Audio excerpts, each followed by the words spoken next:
राम राम जी सबने। आज सुबह ब्रेकफास्ट में बने थे आलू के पराठे और लंच में बनी थी खूब सारी सब्जियां डाल के फ्राइड राइस और इसके साथ में बनी थी कड़ी। डुग्गू की थी सैटरडे की छुट्टी है, बच्चों के साथ मिलके कर रहा था अपनी कलरिंग। घर के सारे काम निपटाए, डुग्गू को रेडी किया, मैं खुद रेडी हुई और हम सारे चल दिए आज कज़न सिस्टर की शादी में। साथ में हैं भाई और पापा और हम सारे पहुंच गए थे मौसी के घर पे। मौसी के घर पे बैठे इतने अपना चाय पानी पिया, इतने में आ गए थे मामा। और आज के दिन वो मामा नहीं होते, भाती होते हैं। इनका बात ले लिया। जेंट्स सारे बाहर बैठे थे जितने भी मामा आए थे, और ये मामी डांस कर रही हैं, आराम से बैठी हैं। और डुग्गू मेरा ढोल पे नाच रहा है। इसको बस ढोल की और डीजे की आवाज़ सुनाई देनी चाहिए, ये अपना कहीं भी स्टार्ट हो जाता है, जरा भी नहीं शर्माता। मेरे को डांस आता नहीं है, मेरी कमी है सारी पूरी कर देता है। अच्छा, यहाँ पे शादी में थोड़ी सी कन्फ्यूज़न होती है क्योंकि जिसकी शादी है ये दोनों है ट्विंस, देखने में बिल्कुल सेम लगती हैं। पर आज थोड़ी सी अलग हो गई थी क्योंकि एक का थोड़ा सा मेकअप ज़्यादा हो गया था, उसकी मेहंदी वगैरह अब ब्राइड वाली थी तो उसको देख के पहचाना जा रहा था इसकी शादी है, वरना नहीं पहचाना जाता। मेरे से तो बिल्कुल भी नहीं पहचाना जाता। ये जो डांस हो रहा था ये हो रहा था चाक के लिए। चाक पूछने चले गए थे और मामी और मैं निकल लिए थे फिर रेडी होने के लिए।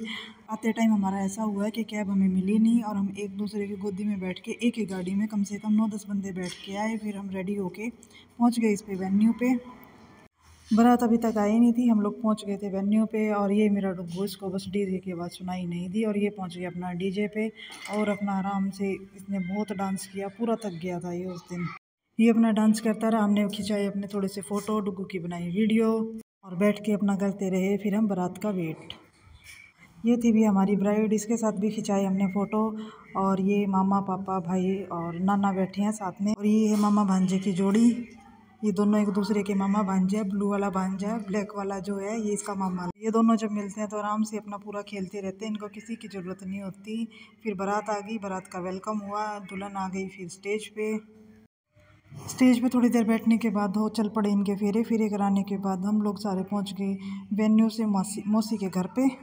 जो भी फिर शादी के बाद रीति रिवाज होते हैं वो अपना करने के बाद सुबह 4 बजे के करीब विदाई हो गई। विदाई होने के बाद फिर मामा भी अपने घर चले गए और हम सुबह 5:30 बजे के करीब भी वहाँ से निकल के अपने घर पे पहुँच गए थे। आके थोड़ी देर सोए, फिर उठे, घर का काम किया थोड़ा बहुत। फिर डुग्गू को मैंने उठा लिया ऐसे ही और हम चले गए। फिर थी मेरी बेस्ट फ्रेंड जो है आशा, उसके भाई की।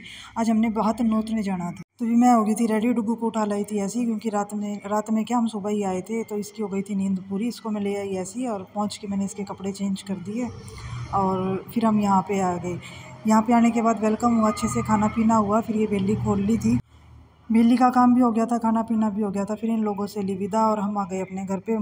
फिर जो हमारे पड़ोस में छोटा सा बच्चा हुआ आज थी उसका नामकरण। फिर गए हम वहाँ पे और ये सारे इतने सारे इसके गिफ्ट्स आए थे, ये सारे हमने रखे ऐसे खोल के। इसी के साथ आज का व्लॉग समाप्त। राम राम।